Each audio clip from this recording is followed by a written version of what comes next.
You remember the row when Nigel Farage had his bank account closed? It led to the resignation of Dame Alison Rose, the chief executive of NatWest Group. It arguably led to the sort of return of Nigel Farage generally into the political sphere, perhaps. Well, another politician has been debanked. Andrew Boff is the Conservative chair of the London Assembly. After a visit to Ukraine, he found his cash card didn't work and he couldn't access his savings and direct debits. HSBC says it's because he made transactions in a sanctioned country. Andrew Boff joins us now. Andrew, morning to you. Good morning, Stig. So what was going on? What were you doing in Ukraine and what did you spend the money on?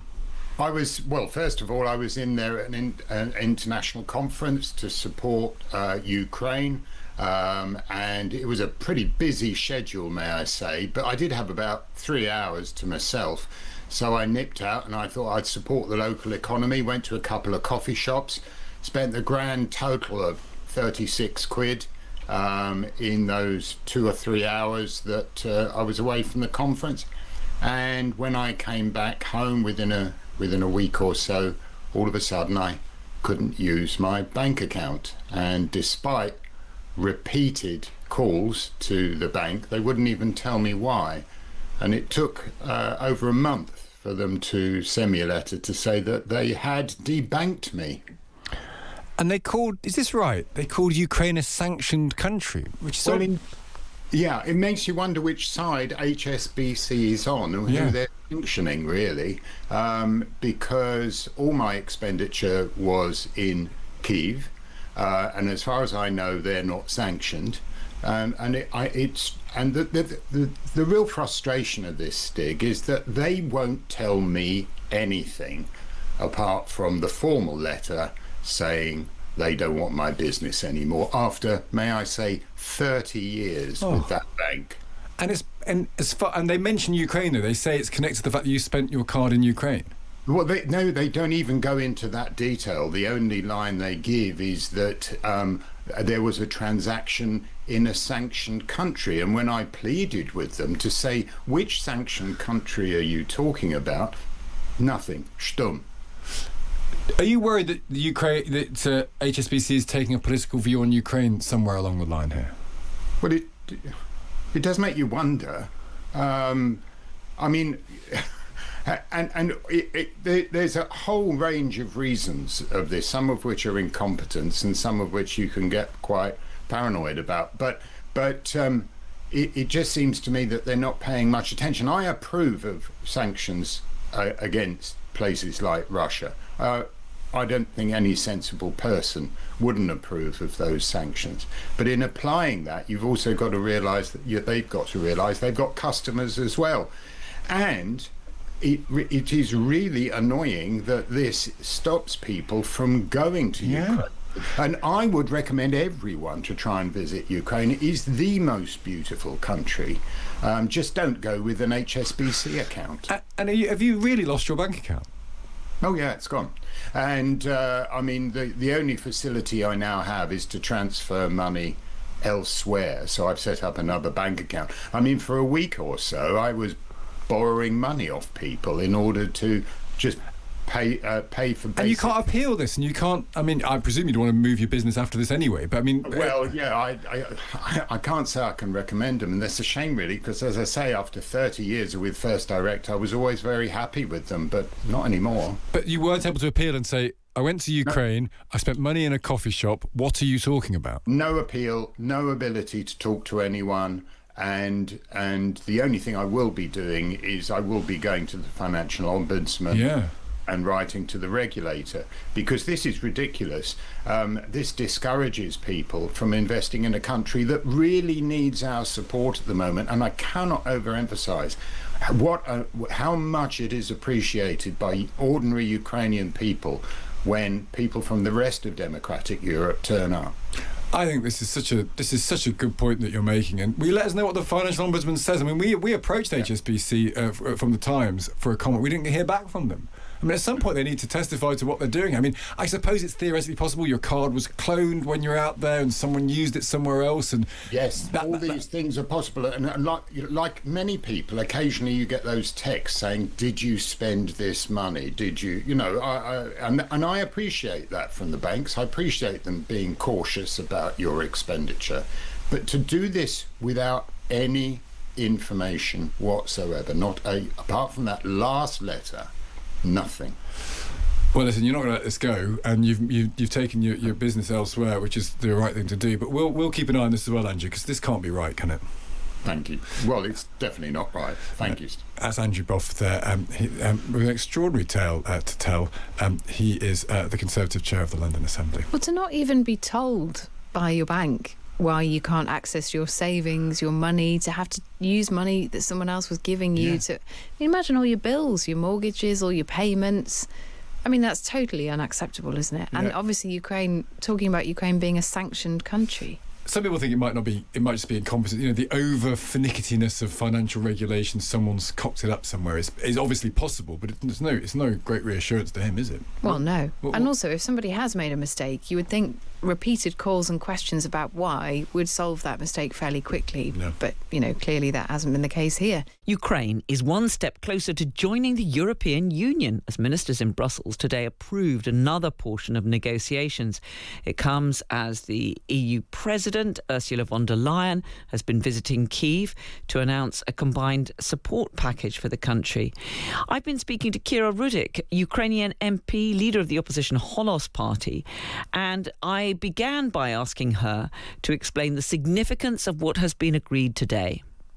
Today, as Marta Kos, European Commissioner, has called it, is a Super Tuesday when there is yet another cluster has been opened for Ukraine and Moldova and other countries that are attempting to join EU. For Ukraine, it is really critical because this is yet another step in our path towards EU. When we are talking about it as our massive goal, this is actually one of the reasons that Russia has attacked Ukraine to prevent us of becoming members of European family. However, it is written in Ukrainian constitution that we see our path in European Union and NATO. So in Ukrainian parliament, we are concentrated at our European accession as number 2 priority, where number 1 is obviously supporting our army and winning the war.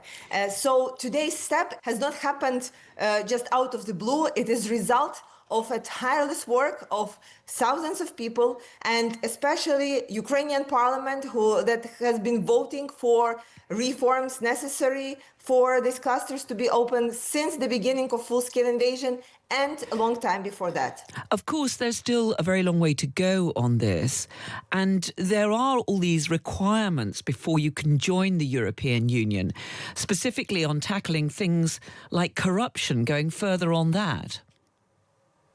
It is very important.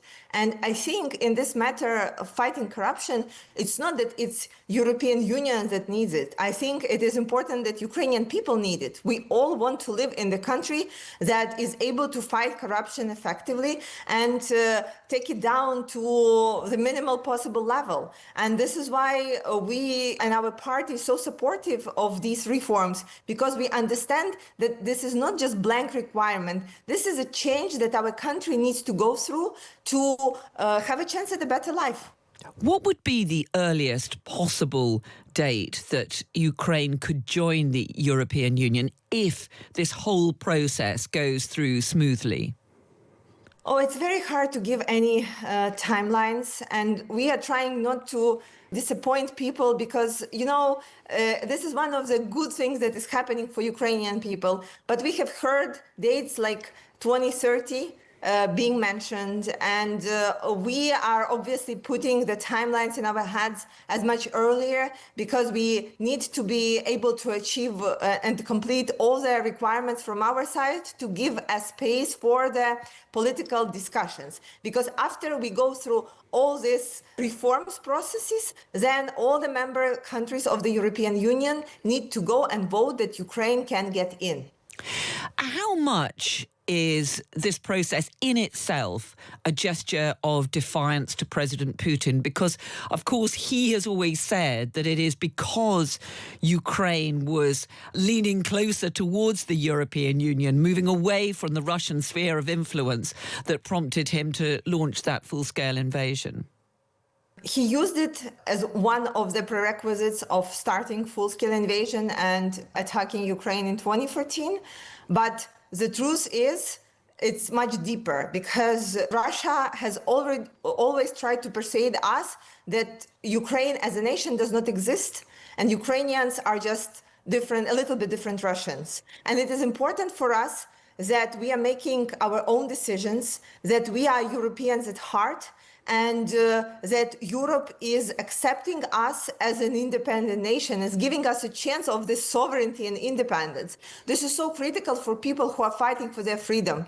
So in this path, Russia is secondary. Russia is like number 10 in the list of reasons. The main reason is we feel Europeans at heart.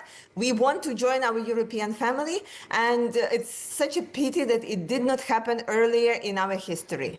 There's no doubt that Ukrainian forces have inflicted significant damage, in particular on Russia's energy infrastructure, the attacks on oil refineries and so on.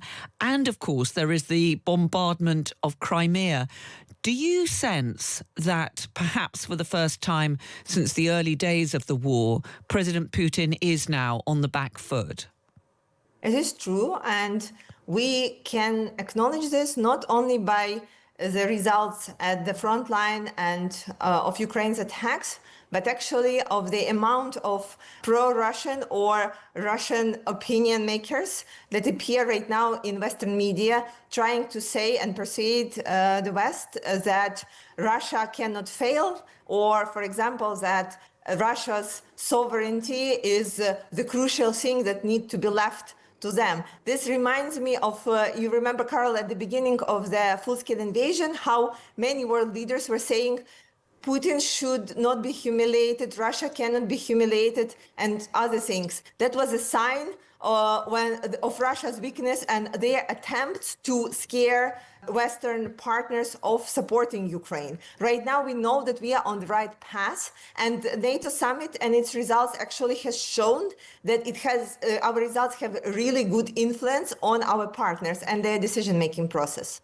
And yes, we had that decision at that NATO summit, which was to allow Ukraine to produce Patriot missiles. How significant do you think that decision was? Clearly, that's not something that can happen in the short term. So it is an incredibly significant strategic decision. You're absolutely right. It cannot happen shortly, and it would not save us and let us survive through the autumn. But it gives us a process at which point that will bring us to the point where Ukraine is able to produce its own interceptors of ballistic missiles, and this is crucial. As of right now, Russia manufactures approximately twice as many ballistic missiles than the United States is producing interceptors for them. And there are many reasons for that, including sanctions that are not working. But the solution is in allowing Ukraine to produce them by ourselves. And so we will have some timeline at the end of which we will be able to actually establish the security guarantees for ourselves by ourselves rather than relying on somebody else. Although President Putin is once again threatening to hit Ukraine even harder, isn't the risk that perhaps even because of the setbacks that he has suffered, that he could strike Ukraine even harder, that he could inflict even more damage, attacking civilian targets and so on? Given the experience in full-scale invasion that we have for 4.5 years, I can tell you Russia is using at their attacks on civilians all the capacity that they have. And it doesn't matter what they call these attacks. Is it a retaliation attack for something? It's a threatening attack for the West. It's an attack of warning in front of some serious summits or meetings between the presidents. The truth is, when you're sitting in the bomb shelter, listening to the explosions outside, it doesn't matter for you what sort of attack it is. And we learn not to actually look at what Putin's saying about this. We know that at certain amounts of missiles, Russia launches the attack on our civilian infrastructure, on our people, and they just continue doing no matter what is happening outside.